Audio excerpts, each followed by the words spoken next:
4chan greentext classic story. Dogs don't talk. I don't expect to be believed. I'm just going to tell the story and go. 19, male, Arizona. When I was young, I had to live with my dad in a caravan park in the desert at the edge of some dirt-poor hick towns. Pick, sadly, related. The people there were basically 100% white trash burnouts. The most depressing kind of environment for a kid to grow up in. Dad was alright. He drank, but wasn't angry. Worked a lot and didn't really care what I did. He was a demolition worker and would sometimes be gone for days at a time. During these times I would stay in this one van with a family of 3 who we were pretty close to. There was the dad, John, and the 2 sons, one my age, Michael, and one a year younger who, no shit, was called Dog. Now, even in that setting, Dog was a weird name. Like, literally there were people named Cletus there, and even they laughed at the name Dog. But the family was really nice nonetheless. I hardly saw the dad because he worked and drank like my own father. So it was usually me, Michael, and Dog mucking around at the caravan camp, doing whatever we liked. Michael and Dog were nice kids, but I'd had a little bit of education, having spent a few years with my mom in the city. And by comparison, these kids were pretty simple. Their idea of fun was catching lizards and mashing them up with sticks, which was a good way to kill time though. They also had a PS1 with some games, but it always glitched out. The main thing I remember about hanging around with them was the smell of their caravan in the heat. This really rancid stench would build up as we played PlayStation, or mashed lizards or whatever. The hotter the day, the worse it was. So one day I asked them what the smell is all about, and they said they'd show me. So they take me into the back section of the caravan, which is cordoned off from the rest, by one of those sparkly bead curtains, and that's how I found out their dad was into taxidermy. There were buckets of roadkill, and his taxidermy handiwork lined the walls. The windows had been fully taped over with black duct tape, and it was actually bubbling in the heat, leaking this thick plastic-type smell that mixed in with the smell of meat. I saw most of the taxidermied animals were lizards and realized why they were all about killing lizards. I was so creeped out, but after a time I didn't notice the stench so much and became interested in how well crafted the animals were. The sculptures all had real craftsmanship and talent, or so I thought as a kid. In retrospect, they were pretty crude. So I'm admiring the taxidermy when the door slams shut, and I almost shit myself when John is standing over me, staring hard at me and his kids. But then he just bursts out smiling and acting like a giddy child, eager to know what I think. He seemed so happy when I said I liked it. I genuinely did like it too. As a kid, you sort of don't have a broad enough awareness of social norms to know that taxidermy is pretty creepy. Another thing I didn't notice at the time was that even though he was incredibly nice and warm to his sons, they both acted totally submissive and treated his every word as an order.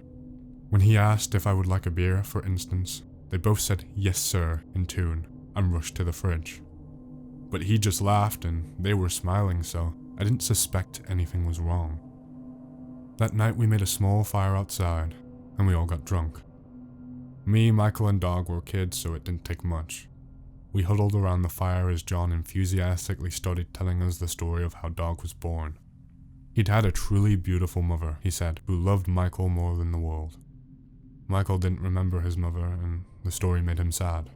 Their mother and John had lived in a nice house in a different state, and when she got pregnant a second time, it was like a miracle, he said. Then a glaze crossed over his eyes, and his voice got whimpery. But before Dog was born, Mother had buckled to the floor and blood was coming out of her, and when they got to the hospital, no sooner had Dog been born, she was dead. We all got a bit teary-eyed, John especially. He hugged his son Dog. "Mommy died so we could have you, my baby boy," he said, and his son cried. They both cried and held each other. But I noticed Michael was smiling widely. He turned to me and said, "Daddy's going to make everything alright again." Hearing him, his father said, "Yes, I will make everything alright again." And then they had me join them in a family hug. As we hugged, something bad happened. John suddenly yelled and thrust us all off him. He smashed his bottle on the ground and started breathing heavily. Dog tentatively approached him and started asking what was wrong. His father turned to him with wild eyes as bright as the fire and screamed at him not to talk like that. "What did I tell you about talking, dog?" Dog started stammering, falling over his own feet into the gravel. I was too woozy to think straight, and as I watched the horrible sign, Michael put his hand on my knee and squeezed. John approached the boy and hit him on the neck until he cried out in protest, making John hit him again and scream, "What did I tell you? Dogs don't talk." And Dog, on his hands and knees, tears running down his face, started whimpering like a pup. And then he was barking, and then howling. John hit him again on the neck and said louder. Dog, living up to his namesake, frantically woofed, running around in the sand on all fours. John seemed happy with this and seized the boy under the stomach. He sharply ordered his other son to follow, and they all disappeared inside. Before he left, Michael shot me a big grin, the same smile he'd given when he said everything would be alright. For a long time I didn't see them. I told my father about what happened and he said he'd talk to John about his drinking, but that was all he could do. You can't tell people what's good for them, he said. I saw Michael a couple more times, killing lizards behind my caravan. We exchanged hellos, but nothing more. Then I saw him one more time a few days later, on one of the hottest days I remember. He looked really satisfied and was strutting around the caravan lot whistling to himself. When I approached, I saw that he was holding a small blade, glinting with fresh redness. "Killing lizards?" I asked tentatively. He winked, grinned big, and said, "Just making some final adjustments." And he walked off. As he did so, I heard a slow, awful moan from behind the caravan. It was the guttural wail of an animal. But before I could reach it, there was the sound of the door slamming, and only twin peels of blood droplets were left in the sand. Many weeks passed. One day, I was home alone, when there was a knock at the door. I opened it and saw John, standing and smiling. His appearance struck an instant unease in me, but he started apologizing for the night I had witnessed, and he seemed very genuine. He talked about how his drinking was out of hand and he really shouldn't have gone off around me. He wanted me to know that things were finally getting better and wanted me to come over and see them all. Half out of fear, half out of childish naivety, I followed him. "I really am sorry. He should know not to act that way," he kept saying. "But things are finally getting back to normal. It's been a long road and a hard one, but things are finally coming full circle." I noted that now all the windows had been blacked out. He opened the door and shut it behind me. Inside it smelt worse than ever. I almost gagged at the fecal stench, the burned plastic and mincemeat, and it was hard to see too. The whole place was dimmed out through the taped-up windows. A cloud of foul-smelling steam hung in the air. I looked down and saw Michael, casually sprawled on a mattress playing PlayStation, as if unaware of the changes.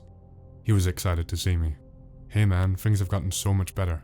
Been a long road and a hard one, but it's finally getting back to the way things were." He was grinning, like he could hardly contain himself.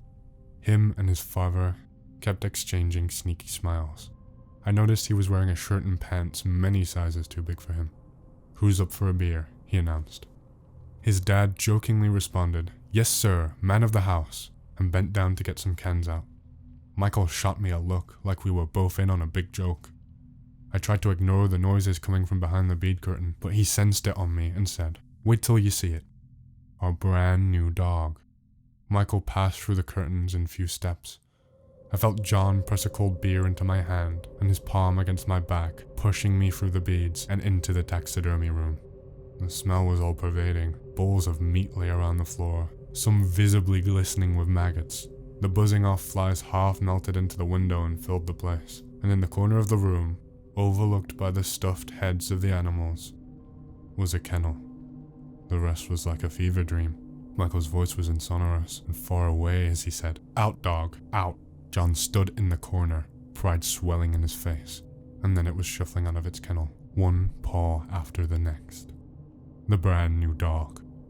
It was John's best work by far. The unsteady, wobbling walk was achieved through 2 cuts to the wrists and ankles, very small. I remembered the blade and the droplets in the sand. His hands and feet dragged pathetically behind him as he lurched forward. A diagram of wires covered the body, performing functions I could only guess at. The back was bent into the curved shape of a dog, and the head jutted forward from the neck, enmeshed in chicken wire and wounds, but the face was the masterpiece. The jaws had been stretched out in a contraption looking like a mouthguard that sturdied itself with thick pylons in the gums, split down the middle so the entire tongue was permanently flapping out, dripping. The nose had been, it seemed, flattened into shape, and the open nasal cavities were thickly coated with wetness. The ears dragged backwards towards the shoulder with chicken wire and were now long and pointed, stretching the whole head into a brand new shape. The only thing that remained untouched were Dog's terrified eyes, from which I saw were bleeding streams of tears. "Good boy," Michael was saying, kneeling to Dog's level. "That's a good dog." Then he struck it on the back so that it buckled over. "Stop that," he ordered. "Dogs don't cry." Well trained, Dog let out a series of woeful howls. Michael, pleased, pushed a bowl towards him, and Dog, eyes unblinking, eagerly dipped his face straight into it and lapped it up. Michael and John stood side by side, the father with his hands on his son's shoulder. "You did great, son," John said. "Everything's almost all right again. Everything will be back to normal now." Michael nodded. "Now, son, it's time to put down the dog." John gingerly helped his son grip the rifle steady, helping his fingers around the grip and the trigger. I couldn't move. Not even a foot away from me was Dog lapping up slop, his extended snout dripping with rotten meat. I could feel the heat of his body. I was so close. Michael steadied himself with the big gun, obviously not used to its weight. He stumbled back once. His father gently helped him back up.